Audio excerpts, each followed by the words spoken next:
Deep in the Arizona Territory archives, buried beneath decades of dust and bureaucratic neglect, lies a sheriff's report dated October 15, 1876, that has never seen the light of day. The document describes the discovery of human remains in the root cellar of the abandoned Henley Ranch, 12 miles northeast of what would later become Phoenix. What makes this case particularly disturbing isn't just the brutality of the murder, but what the investigating deputy wrote in his personal notes. The family ate him. They didn't know, but they ate him. For nearly 150 years, the descendants of those who knew the truth have kept this story buried, fearing the shame it would bring to their lineage. Before we continue with the story of Martha Henley and the most shocking family dinner in Arizona Territory history, I need you to do something for me. Hit that subscribe button and let me know in the comments what state or city you're listening from, because what you're about to hear will make you question everything you thought you knew about frontier justice. The autumn of 1876 brought more than just cooler winds to the sprawling cattle ranches scattered across the Arizona Territory. The Henley Ranch sat like a brown scar against the endless desert landscape. Its weathered buildings clustered around a main house that had seen better days. Samuel Henley had claimed this land during the territorial rush of 1863, when the promise of cattle money drew ambitious men westward with dreams bigger than their wallets. By 1876, those dreams had curdled into something bitter and mean. The ranch employed nearly 24 men during peak season, making it one of the larger operations in the valley. Samuel's brothers, Jacob and William, had followed him west in 1865, bringing their wives and children to form what Samuel proudly called a proper family enterprise. The Henley name carried weight in the scattered settlements, from the trading posts along the Salt River to the territorial capital in Tucson. Martha had arrived as Samuel's bride in the spring of 1869, a pale, quiet woman from Missouri whose family had died in a cholera outbreak. At 22, she possessed the kind of delicate beauty that photographed well, but wilted quickly under the harsh desert sun. The marriage had been arranged through correspondence, Samuel needing a wife to manage his household, Martha needing escape from the charity of distant relatives who made no secret of their burden. The early years had held promise. Martha proved capable with domestic duties, could read and write better than most frontier women, and carried herself with a dignity that impressed the neighboring ranchers' wives. Samuel, 10 years her senior, had been attentive enough during their courtship period. The problems began when the children failed to come. By 1872, the whispers had started. In a territory where large families meant survival and prosperity, a childless wife became a liability. The Henley men began to view Martha not as family, but as a failed investment. Samuel's attitude shifted from disappointed husband to resentful taskmaster. His brothers, taking cues from Samuel's treatment, began to regard her as little more than unpaid help. Martha's daily routine had evolved into a grinding cycle of cooking, cleaning, mending, and avoiding the increasingly sharp tongues and harder looks of the Henley clan. She rose before dawn to start the breakfast fires, spending her days scrubbing, washing, and preparing meals for sometimes 30 people when the seasonal workers were in residence. The ranch wives, Samuel's sisters-in-law Rebecca and Catherine, had initially offered friendship but gradually distanced themselves as Samuel's treatment of Martha grew harsher.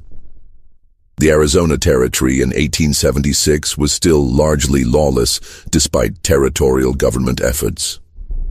The nearest sheriff resided in Tucson, over 60 miles away across dangerous desert. Most disputes were settled locally, by men with guns and strong opinions about right and wrong. Women had few rights and fewer options. Divorce was nearly impossible, and a woman alone in the territory faced prospects that ranged from dire to deadly. The cattle business had been struggling. A harsh winter followed by a brutal summer drought had decimated herds across the territory. Samuel's temper, never particularly stable, had grown explosive as financial pressures mounted.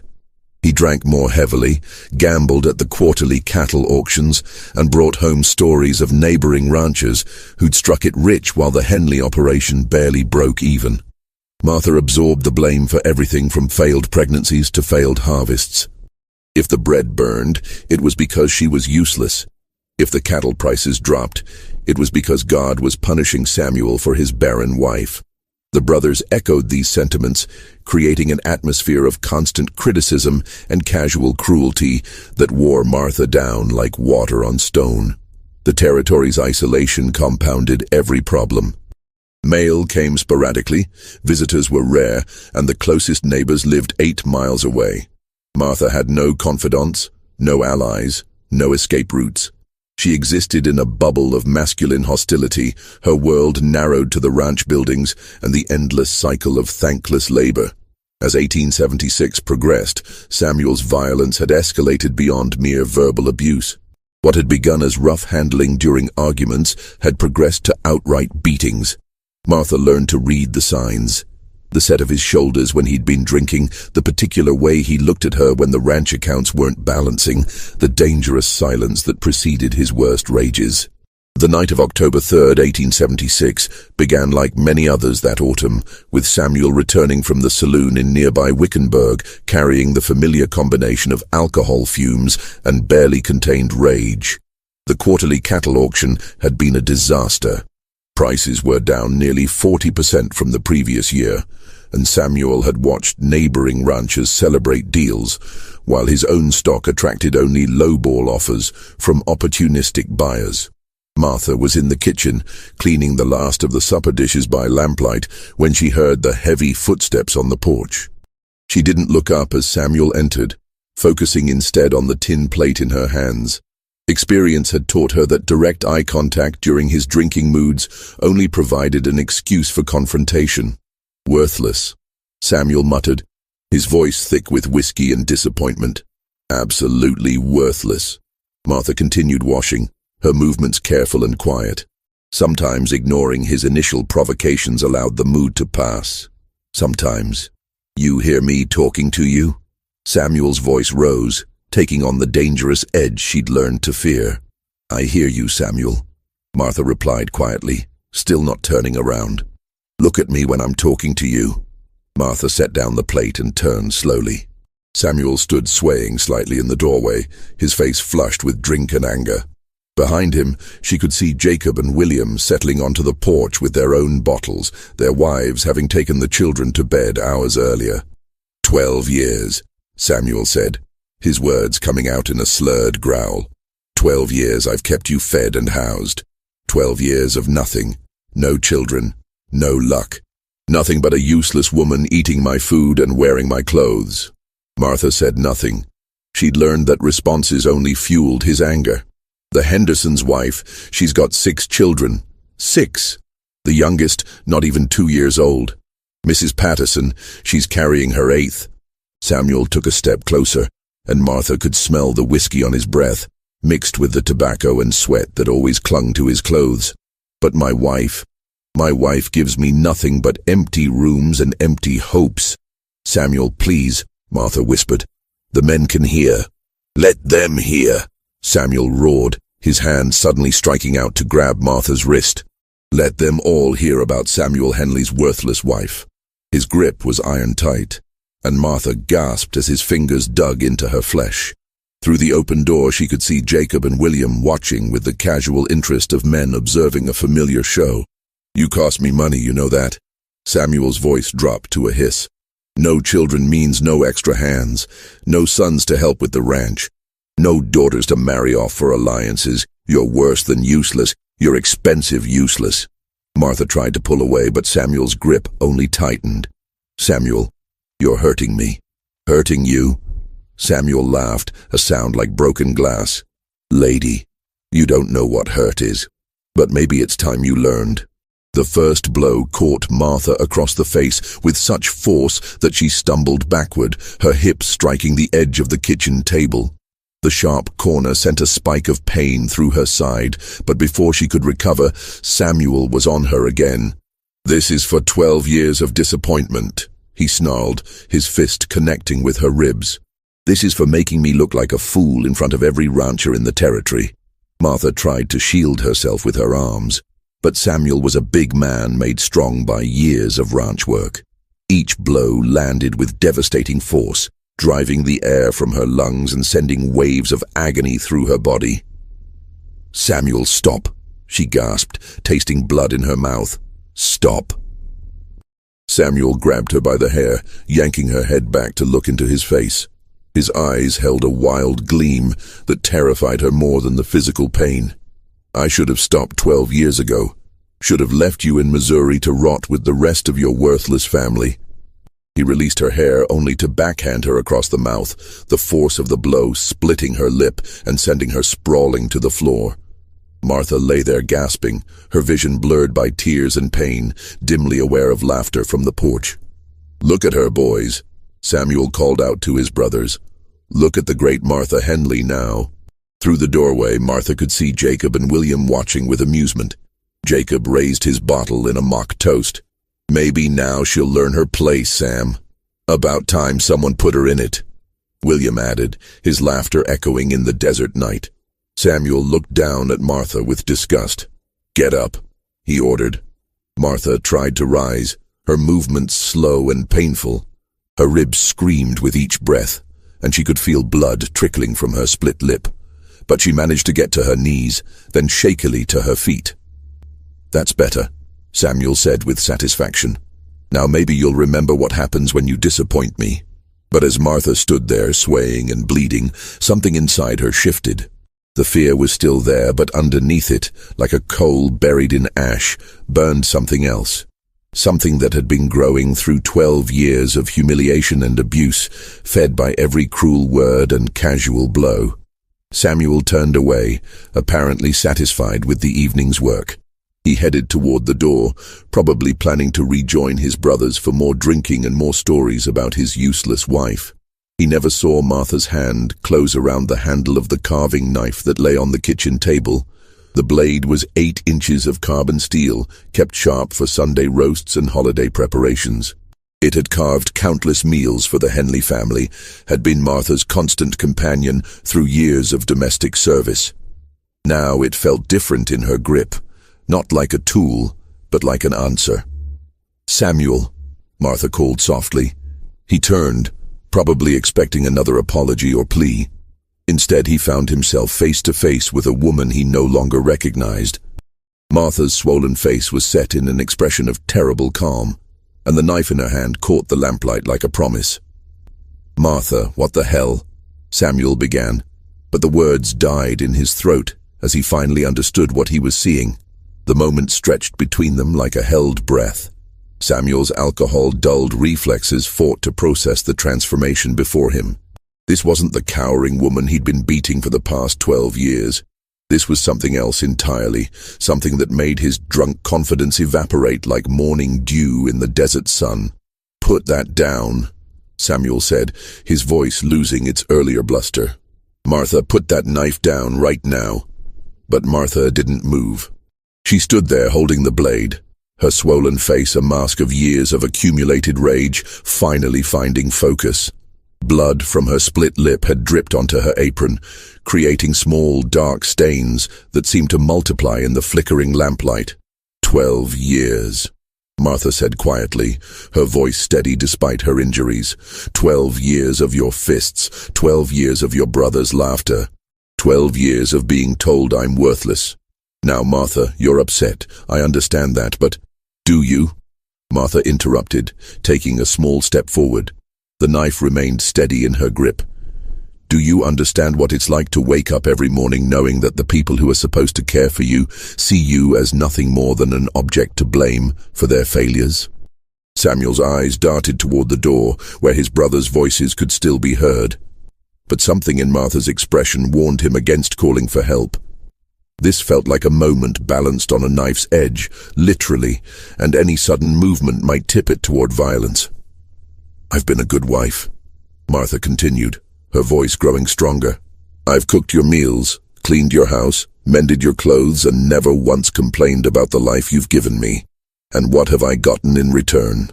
Martha, please. What have I gotten, Samuel? Martha's voice rose, and for the first time in 12 years, it was Samuel who looked afraid. The sounds from the porch had grown quieter, as if Jacob and William sensed something changing in the atmosphere. The desert night pressed in around the ranch buildings, vast and empty and indifferent to human suffering. Samuel licked his lips nervously. "Look, maybe I was a little rough tonight, but you know how the business has been. The pressure." "The pressure," Martha repeated flatly. "Your pressure, your problems, your disappointments, and somehow they all become my fault, don't they?" She took another step forward, and Samuel instinctively backed up. "The cattle prices drop. It's because God is punishing you for your barren wife. The crops fail. It's because I bring bad luck. Your brothers need someone to mock. Well, Martha's an easy target." "That's not—" "I never said—" "You didn't have to say it, Samuel. You showed me every day with your fists and your words and your casual cruelty. You showed me exactly what you think I'm worth." The knife caught the light again as Martha adjusted her grip. Samuel's eyes were fixed on the blade, his mind trying to calculate distances and possibilities. But years of drinking had slowed his reflexes, and Martha was closer than was comfortable. "What do you want?" Samuel asked, his voice barely above a whisper. Martha smiled then, and it was the most terrifying expression Samuel had ever seen. It was the smile of someone who had finally found clarity after years of confusion, purpose, after years of aimless suffering.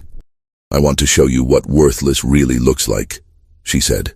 What happened next took less than 5 seconds, but those seconds would haunt the Arizona territory for generations. Samuel, finally realizing the genuine danger he was in, lunged forward to grab the knife. But 12 years of ranch work had made Martha stronger than she looked, and 12 years of abuse had given her motivation that Samuel couldn't match. The blade found its mark with surgical precision, sliding between Samuel's ribs and into his heart with barely a sound. His eyes went wide with shock, then confusion, then nothing at all. He dropped to his knees, then forward onto his face, his body making a soft thud against the kitchen floor. Martha stood over him for a long moment, the bloody knife still in her hand, listening to the silence that had suddenly fallen over the ranch. The voices from the porch had stopped entirely. Perhaps Jacob and William had heard something, or perhaps they were simply lost in their own drunken conversation. Either way, Martha knew she had only minutes before someone came looking. She knelt beside Samuel's body, her mind racing with a clarity she hadn't felt in years. The fear was gone. The constant anxiety that had been her companion for so long had vanished, replaced by something cold and calculating and utterly focused. Samuel was dead, and she had killed him. In the Arizona territory of 1876, that meant she would hang if caught. But as Martha looked down at her husband's lifeless form, she realized she felt no remorse, only a profound sense of completion. This was always how it was going to end. She could see that now with perfect clarity. The question was what to do next. Martha moved quickly and quietly, her domestic skills serving her well in this strangest of tasks.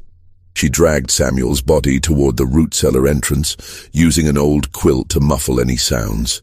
The cellar was cool and dark, perfect for preserving meat during the hot Arizona summers. It would serve equally well for preserving evidence. As she worked, Martha's mind was already 3 steps ahead, planning and calculating with the same methodical approach she'd always brought to meal preparation. Samuel's brothers would expect to see him in the morning. They'd ask questions if he was missing. But what if he wasn't missing? What if he was simply elsewhere?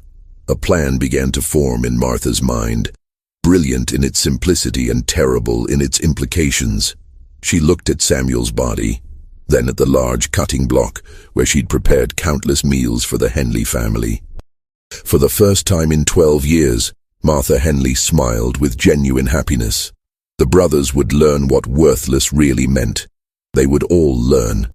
Dawn came slowly to the Arizona territory on October 4th, 1876, painting the desert landscape in shades of gold and orange that would have been beautiful under different circumstances. Martha had not slept. She'd spent the dark hours before sunrise working with the focused intensity of a woman who understood that her life depended on attention to detail. Samuel's body lay in the root cellar, carefully wrapped and positioned. Martha had cleaned the kitchen thoroughly, mopping every trace of blood and ensuring that nothing remained to suggest violence had occurred. To any casual observer, it would appear that Samuel had simply retired to bed after his drinking session with his brothers. But Martha's work was far from finished. The most challenging part lay ahead.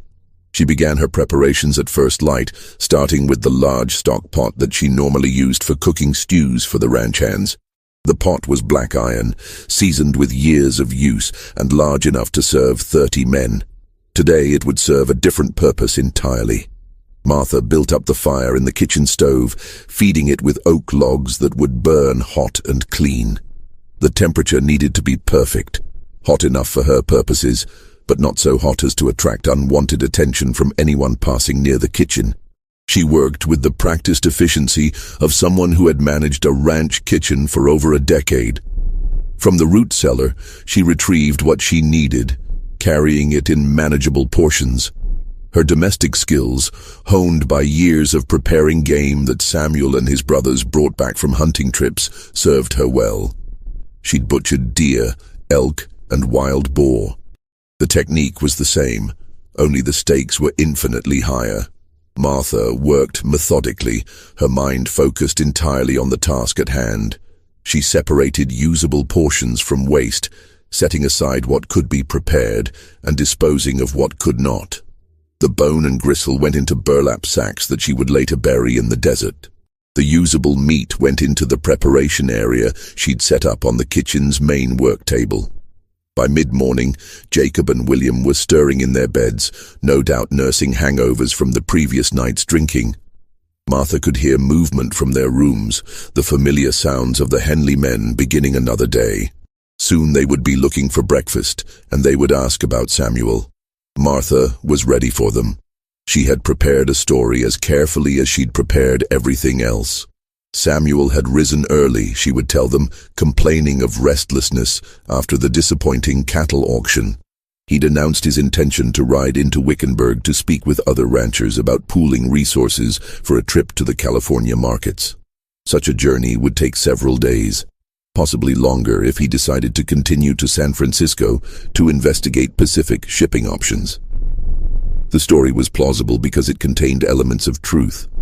Samuel had indeed been frustrated by the local cattle prices, and he had mentioned the possibility of seeking alternative markets. The Henley brothers would find nothing suspicious about Samuel taking off on a business venture without much notice. It was exactly the kind of impulsive decision their older brother was known for. "Where's Sam?" Jacob asked as he entered the kitchen, his hair disheveled and his eyes bloodshot. Martha was standing at the stove, stirring the contents of the large pot. The smell of cooking meat filled the kitchen, rich and savory. She'd added onions, herbs, and spices to create a stew that would mask any unfamiliar flavors. "He left before dawn," Martha replied without turning around. "Rode out toward Wickenburg, something about the cattle prices." William appeared in the doorway, looking equally worse for wear. "Left? Without saying anything?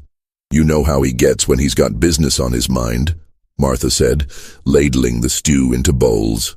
"Said he might be gone a week or more, something about California buyers."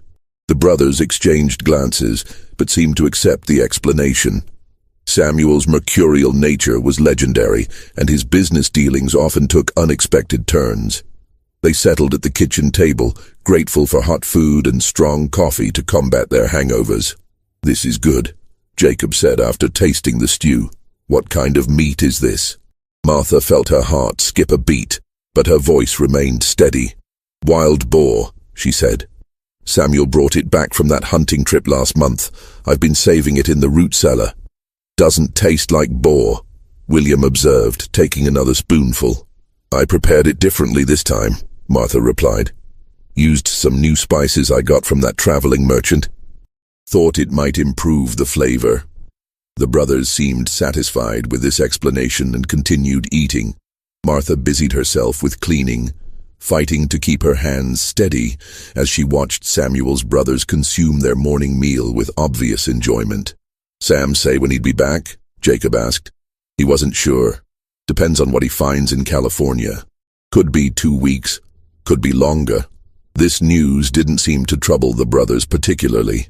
Samuel often left them to manage ranch operations while he pursued various business schemes. They were accustomed to his absences and capable of handling the day-to-day work without supervision. Martha served them second helpings, ensuring they ate their fill before clearing the table.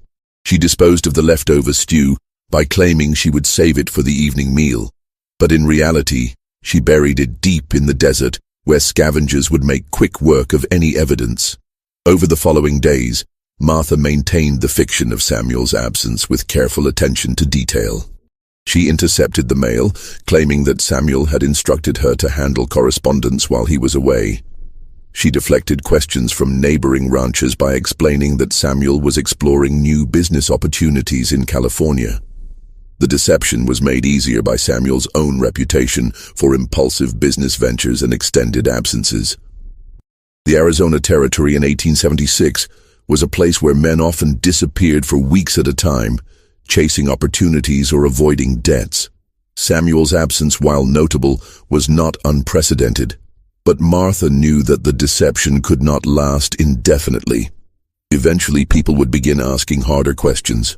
Eventually, someone would want to verify Samuel's whereabouts or would expect him to return from his mysterious California venture. Martha used this time to plan her escape. She began gathering supplies for a long journey, taking small amounts each day to avoid suspicion. She studied Samuel's maps of the territory, identifying routes that would take her away from populated areas and toward the Mexican border. The irony was not lost on her. For 12 years, she had been trapped on the Henley Ranch, isolated and powerless. Now, having committed the ultimate act of rebellion, she was finally free to leave. The question was whether she would be able to get far enough away before someone discovered the truth. Meanwhile, Jacob and William continued to manage the ranch operations, apparently unconcerned by their brother's absence. They seemed, if anything, relieved to be free of Samuel's volatile temper and constant criticism. The ranch ran more smoothly without his unpredictable interference. Martha watched them work, these men who had tormented her for so many years, and felt a cold satisfaction. They had no idea that they were living in a house where their brother had died violently. They had no idea that they had consumed his flesh with apparent enjoyment. They had no idea that the meek, worthless woman they had abused for over a decade was capable of such calculated revenge. But Martha knew that her time was running out. She needed to execute the final phase of her plan before suspicion began to grow. And that phase would require one more family meal, one that would ensure the truth of what had happened would haunt the surviving Henley brothers for the rest of their lives. 2 weeks after Samuel's disappearance, Martha began preparing for what she knew would be her final dinner at the Henley Ranch. The date was October 17th, 1876, and the autumn air carried the first hints of the harsh winter to come. The seasonal ranch hands had been paid and sent away until spring, leaving only the core family members. Jacob, William, their wives Rebecca and Catherine, and their combined 6 children. Martha had been planning this evening carefully, waiting for the right moment when everyone would be together and relaxed. She'd announced earlier that day that she wanted to prepare a special Sunday dinner to celebrate the successful completion of the fall roundup.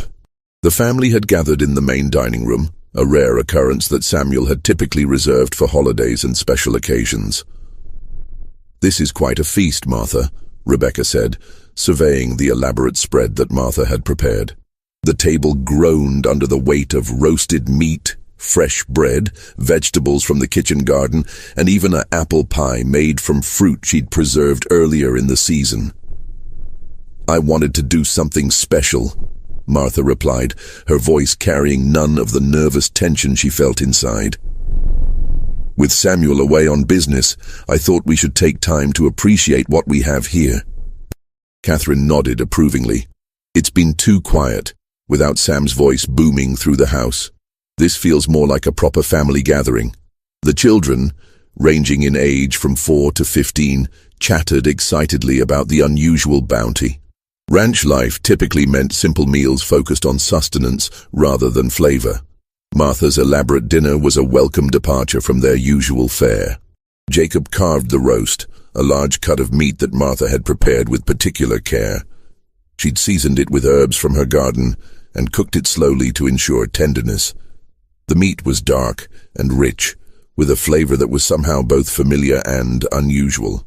"What kind of meat is this?" William asked, taking his second helping. "It's excellent, but I can't quite place it." Martha's heart hammered against her ribs, but her expression remained serene. "It's from that last hunting trip Samuel took," she said smoothly. "He brought back more game than we could eat fresh, so I've been preserving it. This cut has been aging in the root cellar." "Well, whatever it is, it's delicious," Jacob declared, cutting another piece for himself. Sam always was a good hunter. The conversation flowed around the table, touching on ranch business, plans for the winter months, and speculation about Samuel's extended absence in California. Martha participated just enough to avoid suspicion, but mostly she sat quietly, watching the Henley family consume their meal with obvious enjoyment. Young Thomas, Jacob's eldest son at 15, was particularly enthusiastic about the roast. "Aunt Martha, this is the best meat I've ever tasted. What's your secret?" Martha smiled at the boy, feeling an unexpected pang of something that might have been guilt. Thomas had always been kind to her, unlike his father and uncle. He didn't deserve to be part of what was happening. None of the children did. "Sometimes the secret is in how long you wait," Martha replied cryptically. "Good things come to those who are patient." As the evening progressed, Martha found herself studying each face around the table, memorizing details she knew she would carry with her for the rest of her life. These people had been her family for 12 years, the only family she'd had since leaving Missouri. They had also been her tormentors, her judges, and her jailers. Rebecca and Catherine, who had initially welcomed her as a sister-in-law, had gradually grown cold as Samuel's treatment of her worsened. They'd never directly participated in the abuse, but they'd never spoken against it either. Their silence had been its own form of cruelty. The children were innocent of their parents' sins, but Martha knew they were learning to treat her with the same casual disrespect they observed in the adults. Already, she could see young Thomas beginning to adopt his father's dismissive attitude toward women. The pattern would continue unless something broke it. "Martha," Jacob said, drawing her from her thoughts, "this has been wonderful, but we should probably discuss what happens if Sam's trip runs longer than expected. Winter's coming, and we'll need to make decisions about supplies and staffing." "Of course," Martha replied, "though I suspect Samuel will be back soon. His business ventures rarely keep him away for more than a month." "Still," William interjected, "we should be prepared. Maybe send someone to Wickenburg to ask around, see if anyone's heard from him." Martha nodded as if this were a reasonable suggestion, though internally she felt the first stirrings of panic. Any serious investigation into Samuel's whereabouts would quickly reveal that he'd never arrived in Wickenburg, let alone continued to California. She was running out of time. "That's wise," she said. "Perhaps after we finish with the dinner cleanup, we could discuss it further."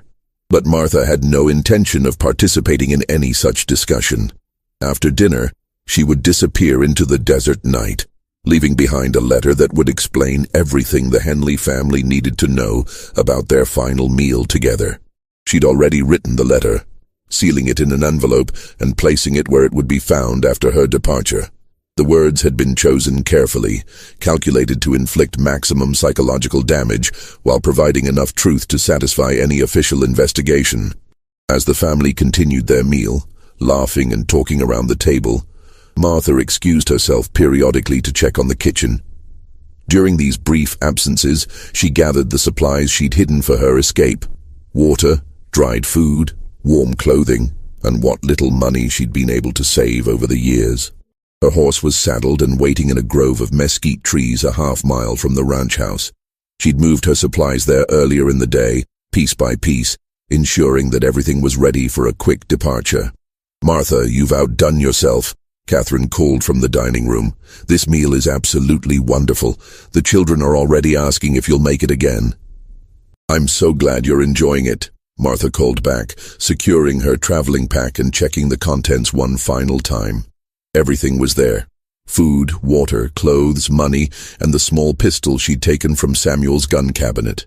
The weapon was loaded and ready, though she hoped she wouldn't need to use it. Martha returned to the dining room for the final time, accepting compliments on the meal and helping to clear the table. She moved normally, giving no indication that this would be the last time she would ever see these people or this place. "Well," Jacob said, patting his stomach contentedly, "that was certainly worth celebrating. What do you think, everyone? Should we make this a monthly tradition?" The family murmured agreement, already making plans for future gatherings. Martha smiled and nodded, playing her role perfectly, while her mind focused on the journey ahead. Just when we thought we'd seen it all, the horror in the Henley Ranch intensifies. If this story is giving you chills, share this video with a friend who loves dark mysteries. Hit that like button to support our content, and don't forget to subscribe to never miss stories like this. Let's discover together what happens next in this tale of frontier justice gone terribly wrong. As the family settled into the parlor for after-dinner conversation, Martha quietly slipped away to her room. She changed into her traveling clothes, dark, practical garments suitable for a long desert journey. She pinned her hair back tightly and secured her few precious possessions in the hidden pockets she'd sewn into her coat. The envelope containing her confession lay on the kitchen table, propped against the coffee tin, where someone would be sure to find it in the morning. Martha had written it in her careful script, explaining everything from Samuel's years of abuse to the exact contents of tonight's dinner. The surviving family members would know exactly what they had consumed and why. Martha took one last look around the kitchen where she'd spent so much of her life. 12 years of meals prepared at this stove, 12 years of dishes washed at this sink, 12 years of dreams slowly dying in this room. Now it would become the center of a nightmare that would haunt the Henley family forever. She could hear voices from the parlor, relaxed and happy after the excellent dinner. They had no idea that their world was about to change forever. They had no idea that the woman they dismissed as worthless had just served them the most memorable meal of their lives. Martha slipped out the kitchen door and into the desert night, walking quickly toward the grove where her horse waited. Behind her, the Henley Ranch glowed with warm lamplight, looking peaceful and prosperous in the darkness. Soon it would become a place of horror and shame, a name whispered in fearful tones throughout the Arizona territory. As she mounted her horse and turned toward the Mexican border, Martha allowed herself one moment of satisfaction. She had finally shown the Henley family what worthless really looked like. She had finally made them understand the true cost of their cruelty. The desert stretched endlessly before her, vast and unforgiving, but offering the one thing she'd been denied for 12 years: freedom. Martha rode hard through the night, putting as much distance as possible between herself and the ranch before dawn would bring discovery of her disappearance. The desert landscape stretched endlessly in all directions, bathed in silver moonlight that cast strange shadows among the saguaro cacti and rocky outcroppings. Her horse was strong and sure-footed, having been chosen specifically for this moment months ago. By sunrise on October 18th, she was nearly 20 miles south of the ranch, following old Indian trails that would be difficult for pursuers to track. Martha had studied these routes carefully, knowing that her survival depended on reaching the Mexican border before anyone discovered what she had done. Back at the ranch, the day began normally enough. Jacob and William rose with the sun, as was their custom, expecting to find breakfast waiting in the kitchen. Instead, they found an empty stove and no sign of Martha. "Martha," Jacob called, his voice echoing through the silent house. "Where's breakfast?" There was no response. William checked Martha's room and found it empty, her bed unslept in. Her traveling clothes were missing from the wardrobe, along with her few personal possessions. "She's gone," William announced, returning to the kitchen with a grim expression. Took her things and left sometime during the night. Jacob scratched his head, more puzzled than concerned. That's strange. Where would she go? She's got no family, no money to speak of. Maybe she finally got tired of waiting for Sam to come back, William suggested. Women get notions sometimes, especially when they're left alone too long. It was Rebecca who found the letter. She'd come to the kitchen looking for coffee and noticed the envelope propped against the tin. Her name was written on the front in Martha's precise handwriting, along with the words, "To the Henley family." "Jacob, William," she called, her voice carrying an odd note of tension. "You need to see this." The brothers gathered around as Rebecca opened the envelope with trembling fingers. The letter was several pages long, written in Martha's careful script. Jacob, the more literate of the two brothers, took the pages and began to read aloud. "My dear family," he read, then stopped abruptly, his face going pale. "What is it?" William demanded. "What does it say?" Jacob's hands were shaking as he continued reading, his voice dropping to barely above a whisper. "By the time you read this, I will be far from the ranch, never to return. I feel I owe you an explanation for my sudden departure and for certain events that have transpired in recent weeks." Catherine had joined them now, drawn by the tension in the room. The children remained in the parlor, unaware that their world was about to be turned upside down. "Samuel did not go to California." Jacob continued reading, his voice growing hoarse. "Samuel will never go anywhere again. On the night of October 3rd, after years of abuse and degradation at his hands and yours, I killed my husband in this very kitchen." Rebecca gasped, her hand flying to her mouth. William grabbed the letter from Jacob's shaking fingers, scanning the words with growing horror. "This can't be. She can't mean." William's voice trailed off as he read further. The letter detailed everything. The beating that had finally pushed Martha beyond endurance, the careful disposal of Samuel's body, the methodical preparation that had followed.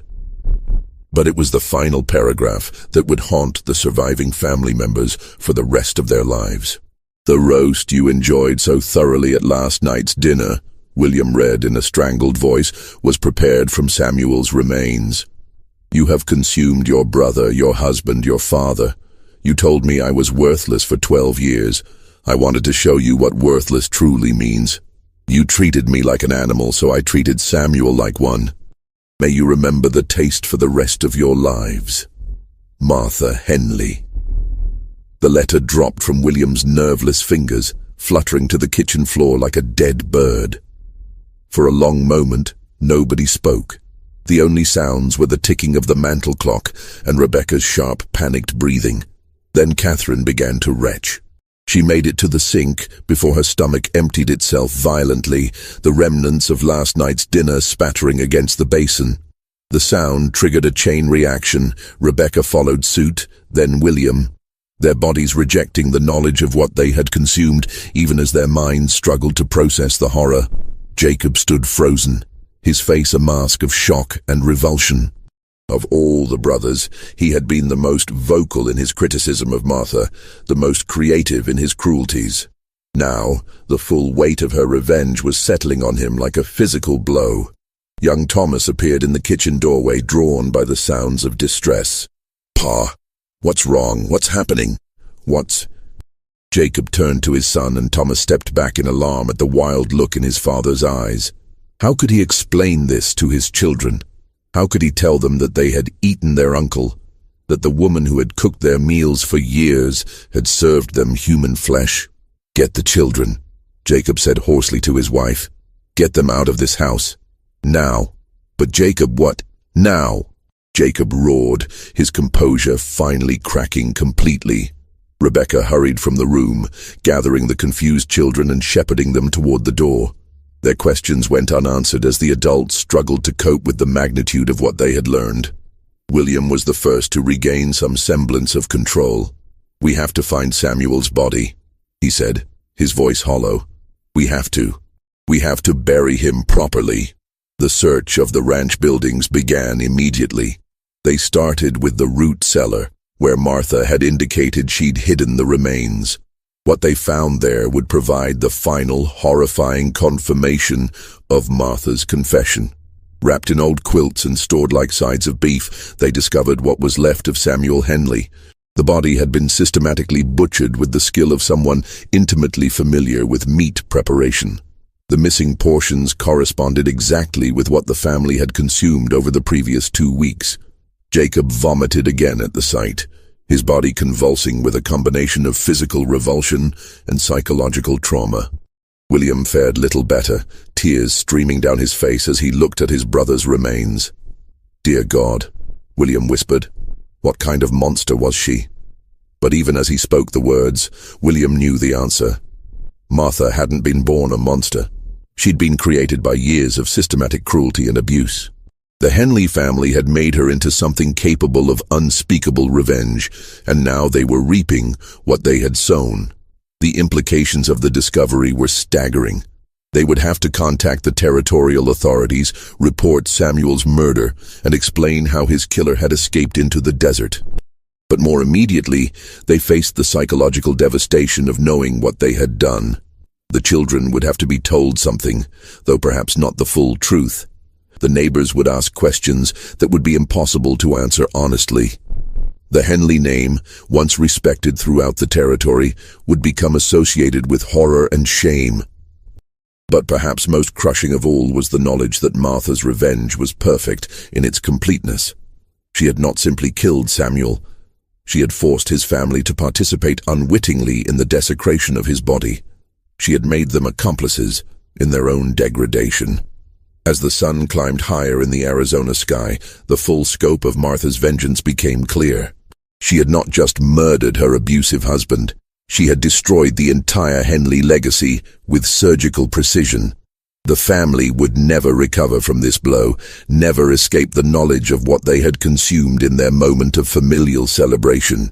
Meanwhile, somewhere in the vast desert, Martha Henley rode toward freedom with the satisfaction of a job completed perfectly. She had shown them what worthless really meant, and they would carry that knowledge with them to their graves. The official investigation into Samuel Henley's disappearance began 3 days later, when Jacob finally worked up the courage to ride to Wickenburg and contact the territorial marshal. Deputy Marshal Harrison Clark was a weathered man in his 50s who had seen enough frontier violence to be surprised by very little, but even he was shaken by what he found at the Henley Ranch. Clark's official report, filed on October 23, 1876, provides the only surviving legal documentation of the case. The deputy wrote in careful professional language about discovering human remains in the ranch's root cellar, evidence of systematic butchering, and a written confession from the suspected perpetrator. What he did not include in his official report was his personal observation that the surviving family members appeared to be suffering from severe psychological trauma beyond what would be expected from simply discovering a murder. "They can't eat," Clark wrote in a private letter to his wife. "Any of them. They've lost weight something terrible in just the few days since it happened. The women can barely speak, and the men jump at shadows. It's like they've seen something that broke their minds." The manhunt for Martha Henley was extensive, but ultimately futile. Tracking parties followed her trail for nearly 100 miles south, before losing it in the rocky terrain near the Mexican border. The consensus among the searchers was that Martha had either died in the desert or successfully crossed into Mexico, where territorial law could not reach her. Local newspapers covered the story with varying degrees of sensationalism. The Arizona Weekly Miner ran a headline reading, "Rancher's wife murders husband, flees to Mexico," but provided few details about the specific nature of Martha's revenge. The more salacious details were considered too disturbing for publication and were shared only in whispered conversations in saloons and general stores. The Henley family never recovered from the trauma. Jacob sold the ranch for a fraction of its value 6 months later, using the money to relocate his family to Oregon. William followed suit, moving his wife and children to California. Neither brother ever spoke publicly about what had happened, and both families changed their surnames within a year of leaving Arizona. The ranch itself stood empty for several years before being purchased by a cattle company from Texas. The new owners tore down the original buildings and constructed new ones, but local superstition ensured that the property never again housed a family.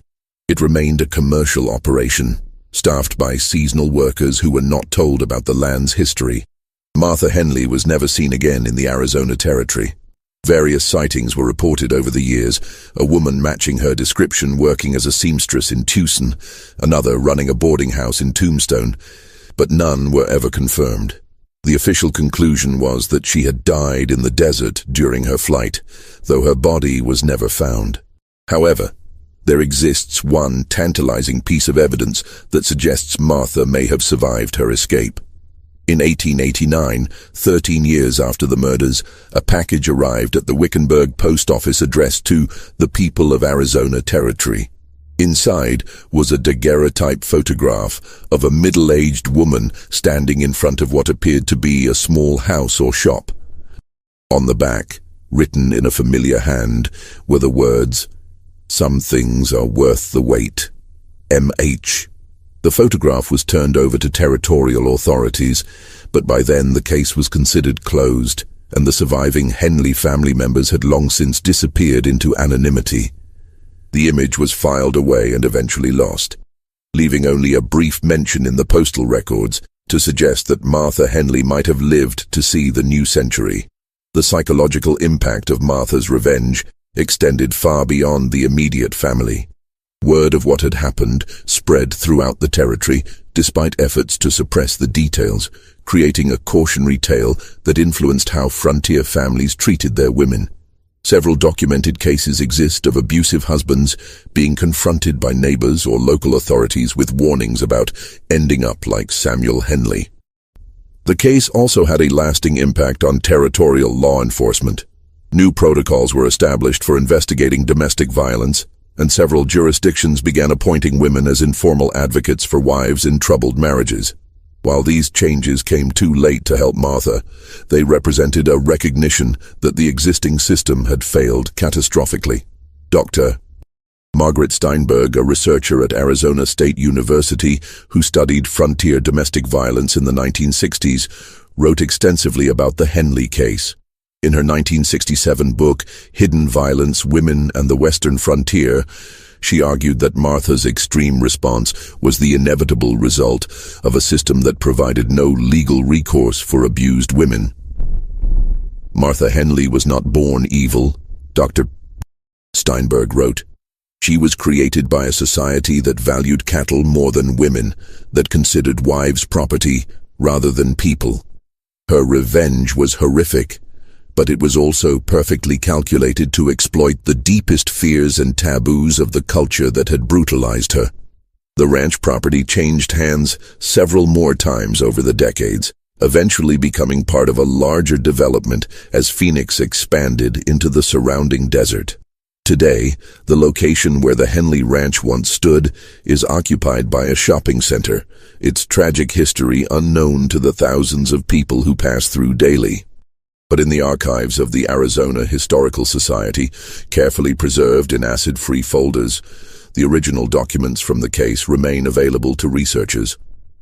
Deputy Marshal Clark's reports, the few surviving newspaper accounts, and even a copy of Martha's confession letter provide a window into one of the most disturbing crimes in territorial history. The letter itself makes for chilling reading even today, more than 140 years after it was written. Martha's precise handwriting and calm tone create a stark contrast with the horrific acts she describes. Her final words, in particular, continue to resonate with anyone who reads them. I spent 12 years learning what it meant to be worthless in the eyes of those who claimed to love me. I wanted to teach them the same lesson, to show them how it feels to discover that something they valued was actually worthless all along. They valued their family bonds, their shared meals, their masculine pride. I made all of those things worthless with a single dinner. Now they know how I felt every day for 12 years. The Henley case remains unique in the annals of American crime, not just for its shocking nature, but for the methodical way Martha planned and executed her revenge. Unlike crimes of passion or desperation, Martha's actions showed a level of premeditation and psychological sophistication that was almost unprecedented for the time period. Perhaps most disturbing of all is the perfect symmetry of Martha's revenge. She had been treated as less than human for 12 years, so she literally reduced her husband to meat. She had been told she was worthless, so she made the family's most precious bonds, their shared meals and family gatherings, worthless through contamination. She had been powerless, so she claimed the ultimate power over life and death. This mystery shows us that even in the harsh frontier environment of 1876, where violence was common and justice often rough, some acts were so calculated and cruel that they transcended ordinary understanding of right and wrong. Martha Henley's story forces us to confront uncomfortable questions about justice, revenge, and the human capacity for both cruelty and retribution. What do you think of this story? Do you believe Martha's actions were justified by the abuse she suffered, or did her revenge cross a line that should never be crossed regardless of provocation? Leave your comment below and share your thoughts about this disturbing chapter in Arizona Territory history. If you enjoyed this tale and want more stories that explore the dark side of American history, subscribe, hit the notification bell, and share with someone who loves historical mysteries. The frontier was a place where ordinary people were pushed to extraordinary extremes, and Martha Henley's story reminds us that sometimes the most dangerous person in any situation is the one who has nothing left to lose. See you in the next video.